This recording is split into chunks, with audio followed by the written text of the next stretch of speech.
Hello and welcome to the Say It Sister podcast. I'm Lucy and I'm Karen, and we're thrilled to have you here. Our paths crossed years ago on a shared journey of self-discovery, and what we found was an unshakable bond and a mutual desire to help others heal and live their very best lives. For years we've had open, honest and courageous conversations, discussions that challenged us, lifted us and sometimes even brought us to tears. Now we want to share those conversations with you. We believe that by letting you into our world, you might find the courage to use your voice and say what really needs to be said in your own life. Whether you're a woman seeking empowerment, a self-improvement enthusiast, or someone who craves thought-provoking dialogue, join us as we promise to bring you real, unfiltered conversations that encourage self-reflection and growth. So join us as we explore, question and grow together. It's time to say it, sister. Hey everyone, we're back, and this time we are talking about asking for what you need, what you desire.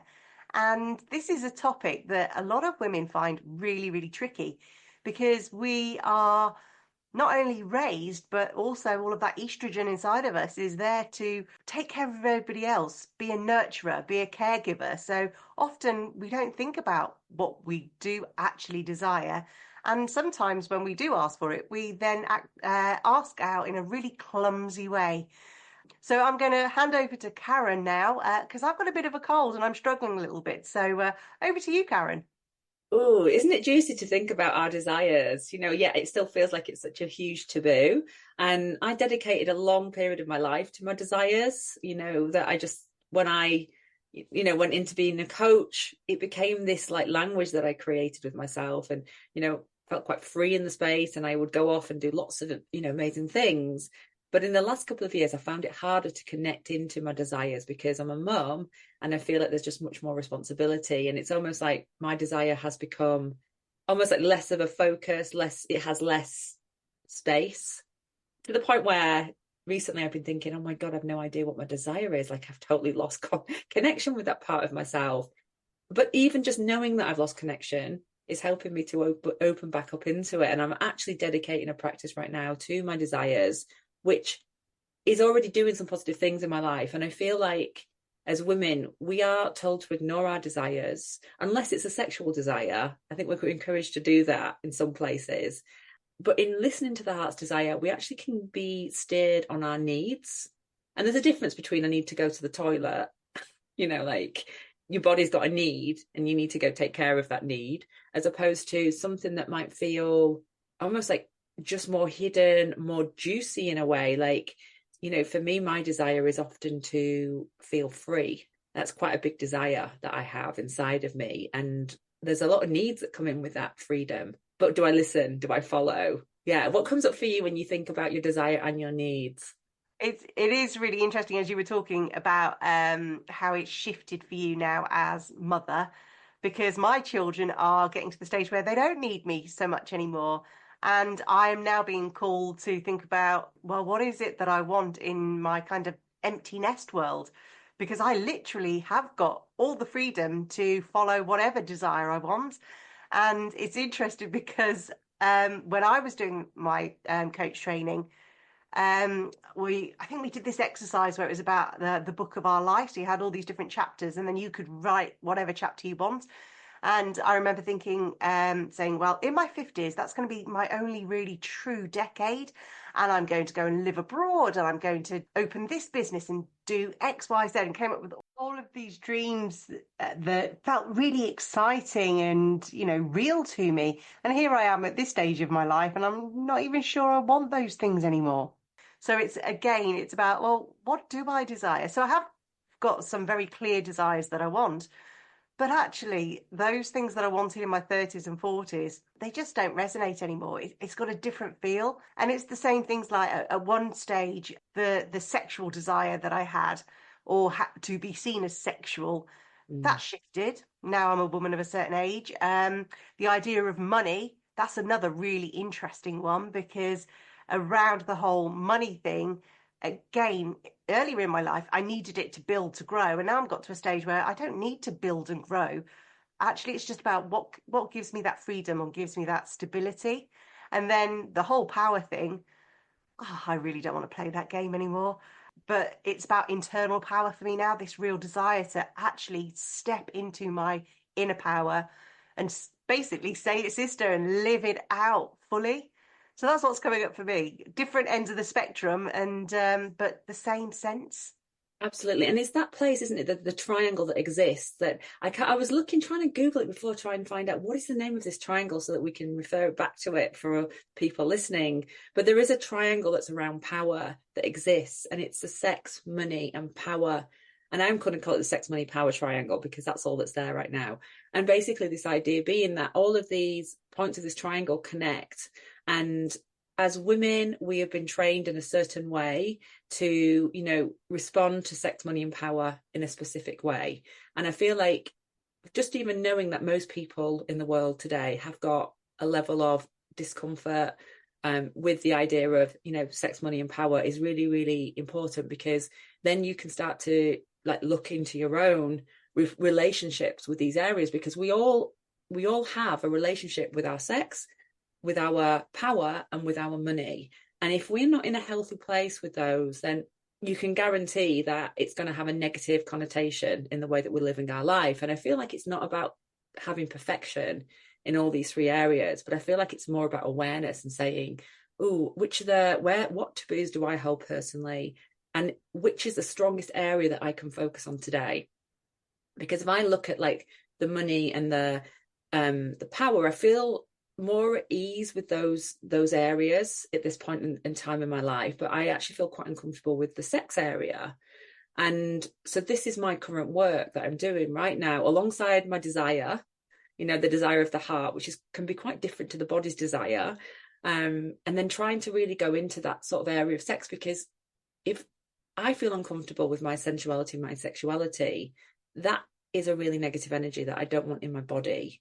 And when I think about my story and what I've experienced in my life, I've had a lot of trauma around sex. So I've had to do a lot of healing. And as I've been doing the healing work, I'm opening back up actually to my own desires in a different way and thinking, well, what are they now? I'm at a certain point in my life. I almost put a chastity belt on myself at one point. I was like, I just have to just shut this area down because I need to do the healing. And obviously I had a child as well, so I got a child in my womb space, and all of these things that happen to a woman. And then afterwards, you're like, "Oh, who am I now? And what do I want now?"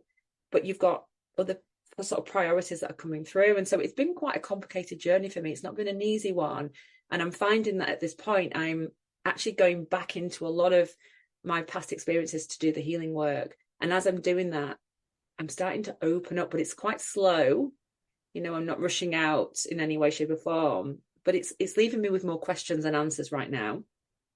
But I know this is part of this is the chapter for now that I'm working on, because I was always quite embodied as a woman, and I always had a strong sexual power inside me, and that wasn't necessarily a safe thing, as I've learned. So I want to make sure that I can be safe within myself. I can feel my sexual power, not shut it down like I have done in the past, and just let it inform me a little bit. And it is our second chakra. So, this is, if we are not connected to it, we're not connected to also the money state as well, because that sits in that same space. So if we're working through the body and we've got our energetic areas, we want to make sure that they're all healthy and that we're, working within ourselves in the right way. I don't want to make this too complicated, but it's a really big one for me.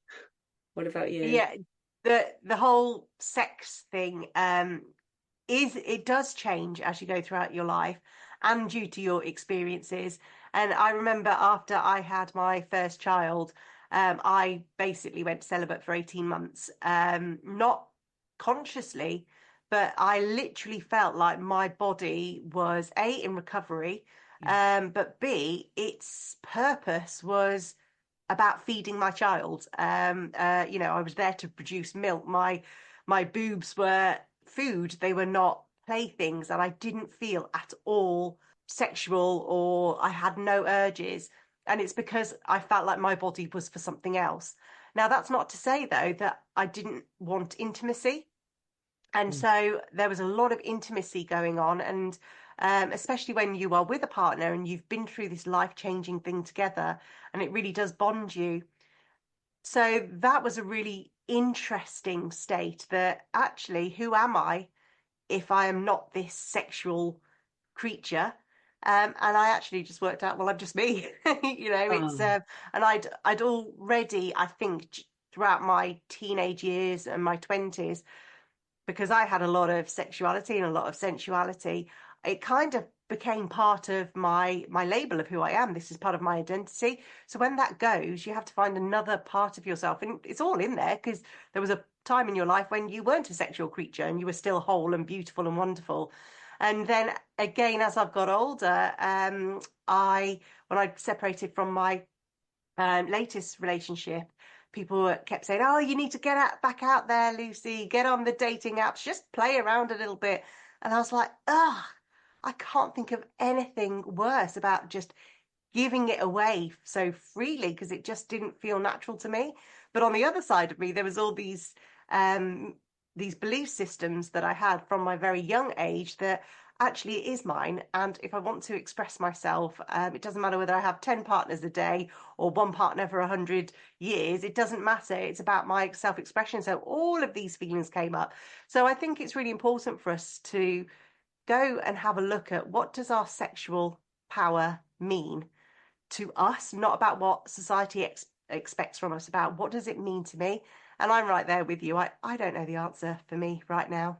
no, and it's about the exploration and the inquiry, isn't it? And actually unfold if it feels like something that you want to do. I feel like there's a right space and right time almost.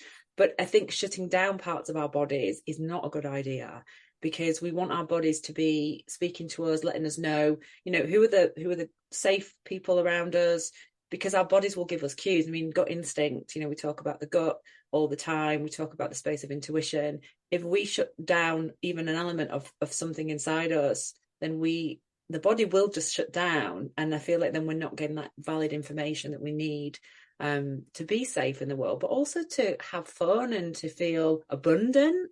I feel like the space of abundance for me sits in the womb space. It's where we birth ideas as well as in the brain. So there's just so much juice in there, and right space and time is always important because you don't want to rush out and start doing something that you're not ready for, which is what you knew. There was a wisdom in you that said, actually, I don't really want that right now. And this is my choice. And interestingly, I was thinking about when I had Catalina and, I got the baby books, like what to expect in the first year and all of that stuff. And, reading this baby book, and it's like round about this time, this is when people start to have sex again. And I am not joking. Me and my group of mums, every single one of us went out with our partners and had sex because the book told us to do it. And we were like, yeah, well, everything seems to be intact. You know what I mean? Like, blah, blah, blah, having these conversations. Because at that point, we were all like, the veil was down and everyone was talking. We were just talking about everything, and it was brilliant because there was no barriers because we just had children and you just talk about everything as women after you've had a child, generally speaking. There's like no taboo subjects when it comes to your body. So, women together all talking about this. And I was like, I went away and I thought, I don't know if I've done that right, actually. That doesn't feel very honoring to me because a book tells me to do it. I'm going doing it. So I Now, mean, when you listen back, you just think, how ridiculous is this? so ridiculous. And I can laugh about it, and I can laugh about it because I've got a good sense of humor, and I like to think, what, this is not something to worry about too much. But there is an underlying current with it that I made a decision, fairly soon after that I would only, get intimate with my husband and have sexual, so I want to say sexual relations, but I sound like Trump when I say that. Or was it Clinton? One of the, yeah, it was Clinton. You know, that I would only want to do that if it felt like I wanted to do it. And so we have agreements around things like that in our relationship. He's very patient, but he'll say he wants me to want to, not because I think, oh, we know what day of the week is it. So it's an interesting one, isn't it? Because I feel like when we connect to our, sex power, how that feels. At the same time, you are seen by others. Like I've walked into rooms connected to that energy, and the impact has been great in terms of like swarms of people around me, men and women, because they can feel there's something inside of me that's very powerful. And it always surprises me at the same time. And I'm kind of wanting to balance that out a little bit because um I don't want to be, I want to be visible in the world, doing my thing. And I also just want to make sure that I'm taking care of myself properly as well. And it's all a bit confusing still. I think what something that's really important is to know that books, movies, songs, all of that kind of stuff is based on one person's view of their own sexuality. And each of us has a very personal journey. And hopefully, you go out there and find a partner who is in the same space as you. And it brings me back to I was at Amsterdam Pride in 2022, and they had the Human Library there. And I was at the time very much in my celibacy era, and I went and hired the human for half an hour who was in purely polyamorous relationships, bisexual as well, but polyamorous. And we were really going into the curiosity with each other about, well, we are on very different spectrums, and what's it like for you? And she absolutely said that she said she was on the spectrum of autism and she just couldn't understand the concept of one person being with one person and only one person. It just couldn't fit right in her brain. And it actually made her feel more herself to be in relationship with two, three people at the same time. And sometimes they were people who she'd be with for 2 or 3 years, but she would have other partners who would be just for a few weeks or a few months. And and that's what gave her power. And it wasn't power over them, it was power over herself.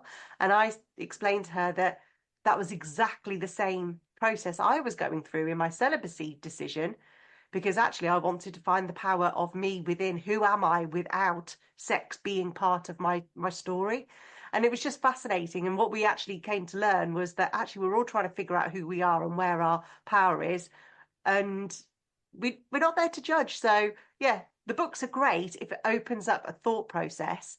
But the advice I guess I would give anybody is, before you go and do that with your partner, your husband, reconnect, is actually do the intimacy steps first. Maybe go date and flirt with each other, stroke each other's hands, give each other a massage. Don't just jump straight into bed, wham bam, thank you, ma'am, because that's never going to be sexy. That's not about intimacy. That's just literally, yeah, having it off.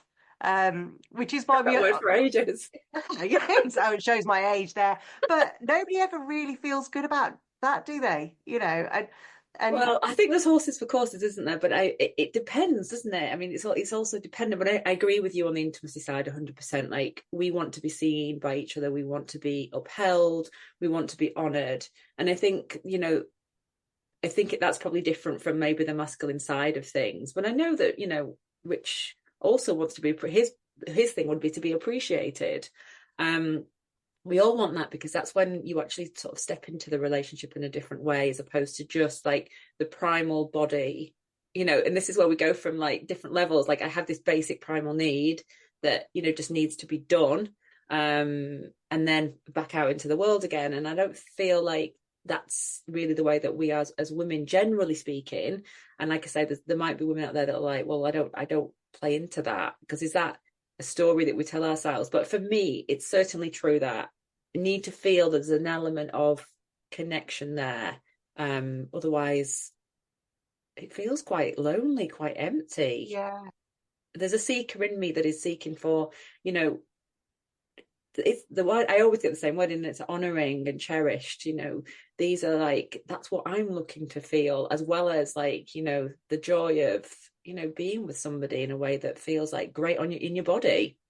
well, I think there's the recognition there that when you orgasm, you have a release of oxytocin. So once you've got this feeling of connection that the experience has just given you, you just shut the door and say bye. Then you've kind of like you've dishonored this hormone that's floating around your body. Whereas even if you just stay for a cuddle, just for like a couple of minutes until it washes out, that kind of like feels like it's honoring the space. And I guess that's why I was saying that literally just the one bam, thank you, man, and then leave. It just doesn't hold it. And there's something that came up when you were talking that reminded me, I don't know where I heard it or where I read it years ago, that stays with me. And it says that for a man, it's all about the external. They get an erection. It's all an external act. But for a woman, it has to go internal because Yeah. that's just the dynamics of how we're made. So already it feels like it's a lot more of an intimate thing because it's something that is being invited within me Mm. rather than outside of me. And it's just something that kind of really made sense to me. It might not make sense to anybody else, but it stayed with me for as long as I've been on this planet since. And it does actually then speak to that piece about power. Just to talk to the money and power element of that triangle, the sex part is very much about power, but it's also about relationship and intimacy. So when I think about the money power element, I struggle because the money part is kind of like new in the sense that there was a whole world that existed before money was even invented. So it's like this is a modern part of the triangle before it might have just been, the power and the sex, and maybe spirit may have been the other piece, and money has replaced spirit. So just wondering what your thoughts are around that. Yeah, well, it's currency, isn't it? It's like a way to sort of like exchange, and I think maybe in the past it was like, well, here are some eggs and I'll take some bread from you. And, it was a kind of complementary thing. I feel like the way that things have gone is much more about, it's like who's got the power, who's got the money. It's like would have been who's got the fire in the olden days. You can light the campfire, that would be where the power would sit. So it's just a different way of communicating power for me. And um, I feel like with money, there's so much that gets wrapped, like all of them, there's so much that gets wrapped up in there in terms of our belief structure. Like whatever we believe money is, then we're going to have a relationship with money that follows that. And, I mean, personally for me, there's certainly, I mean, I grew up in a Catholic background and there was certainly a lot of things around good and bad and evil. And you kind of had to help everybody else first. And, that's the doctrines that get passed down. And my mum said she went to church the other day and she said the priest was telling a story about, how there was a rich man and he was a really good man. But when he went to heaven, that he was told that he was told that to get to heaven, he would have to give everything away and he couldn't do it. And I went, oh, that just serves the story really well, doesn't it, really, in terms of like, here you put your money into the offertory. I just, my whole thing is you can do you can do so many great things with money, and really, really support and help and, create organizations that are giving a lot to the world and you can buy land and take care of it because we need, like nature to be abundant. There's lots of businesses out there that are doing lots of non-for-profit work and also businesses that are making a profit, but they're doing great things. And I feel like money, it just gets wrapped up in this sort of like negative connotation. And I feel like if you're working, you should be paid for it. So that's always one of the things that I do. But I've certainly not always had that view. I know when I started coaching, charging people like money scared the heck out of me because I'd gone from a really good salary into like starting over and all of these like taboos came up about money and about value and what my value was, and I didn't feel like as a coach at the beginning that I had value, even though everyone was telling me that the sessions were amazing. I was like scared to like I was scared to put decent prices next to it, and it took me a long time to actually be able to do that and to be able to honor the work. And I still struggle with it sometimes. I'm still like, oh, is it too much? Am I charging too much? Oh, and I go into this too much, too little thing. And it can be quite, again, like I find all these, if there's a lot of energy there, then it can be confusing. I don't know about you. What about you? Oh yeah, I have an image on my vision board that's in front of my desk, and it's been up there ever since I started my coaching business, and it just says money serves my highest power. And it was just this reminder because I went through the whole thing with you about, shall I just charge £20 a session? Is that enough? And then I thought, no, I have got so much wisdom. I've spent so much money and time in gaining these skills and investing in myself. And the work that I give out is actually doing good in the world. It's serving a purpose. So therefore, it feels like a good energetic exchange. Um, I came from a background of the boomers where I guess they grew up in council houses and then they went into the world and bought properties really cheaply, but they worked and grafted, and now, that they are living in an abundant life, but they've still got this scarcity mindset. And so you've got to save everything, save everything. And so almost having money just felt always a bit distasteful. And I remember hearing comments about, oh, well, they're just a bit flashy, aren't they? Oh, look at them spending all that money on X, Y, Z. So it was almost seen as a negative thing.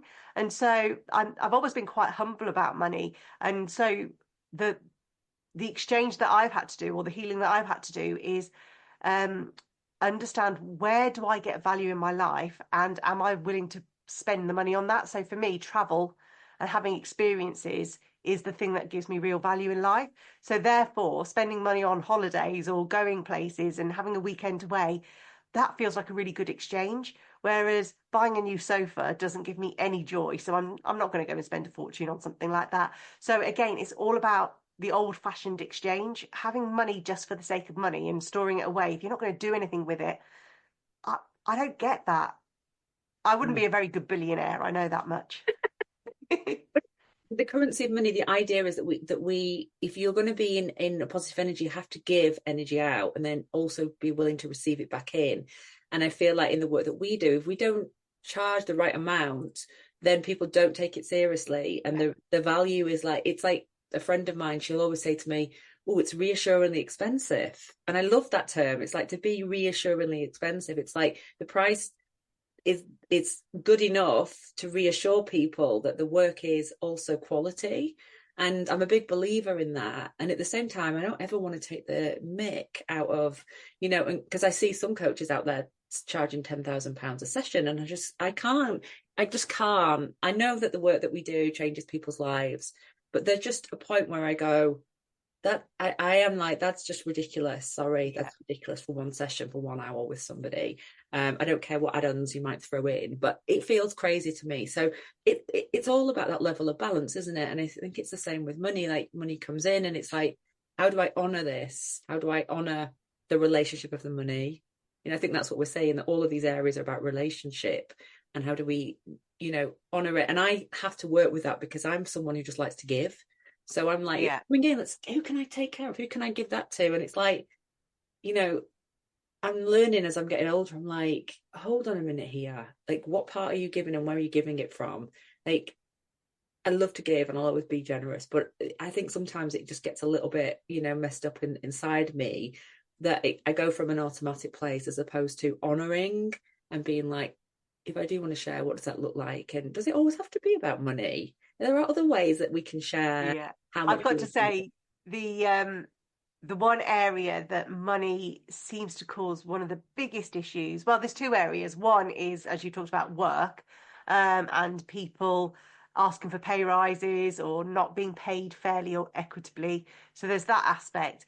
But also in my work as a relationships coach, money seems to be it's almost like the outward reflection of the equality and fairness within a relationship. And so people often come to me because there's a money inequality issue, but it's not actually ever about the money. It's about the lower surface things, where actually it's about respect, or it's about the roles that people are playing, or somebody not feeling appreciated for doing the life admin or the party planning or the Christmas planning.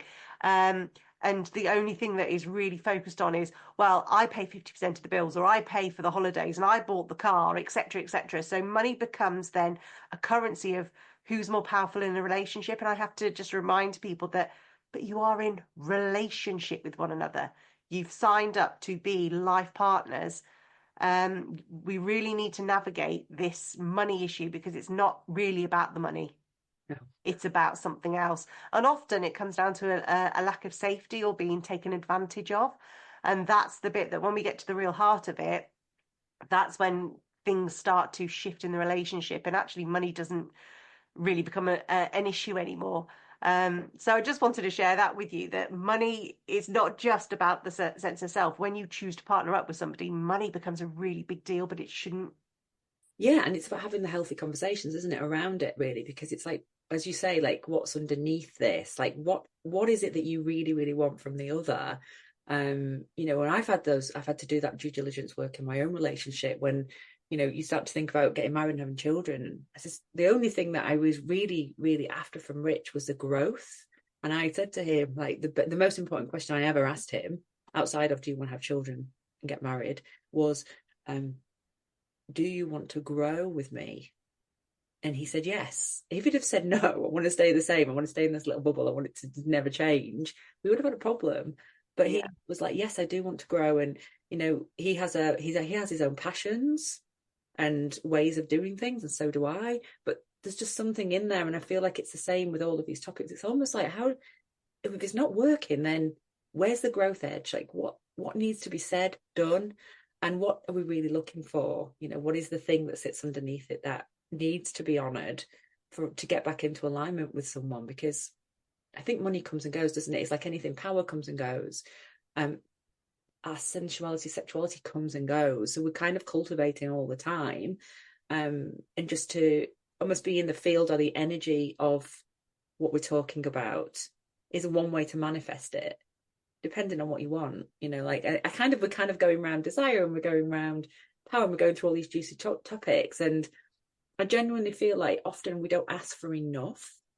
I think that's what I'm sort of coming back down to, of just being like that clarity of, before I go and have any conversation, I get clear. I sort of spend time within myself. I might journal, I might go for a walk or do whatever, find some time and space, or I might even sit with things like an inquiry question, like what's my heart's desires is a great one. And then I listen to that and I'll see what comes through. And then I might go try some things and I'll just go, well, it wasn't that. It wasn't that. Oh, that felt really good. It was that. And so then I'm starting to go, okay, so I'm getting clear about, what my desire is. So then how do I push that out more for myself into the world? And so what are the needs? And then I get myself really clear about that. And then I can start to have conversations like, I want to take a bit of time more for me. So how could I do that? What are the spaces? How could I enroll Rich into that? And what could I ask him, to do for me?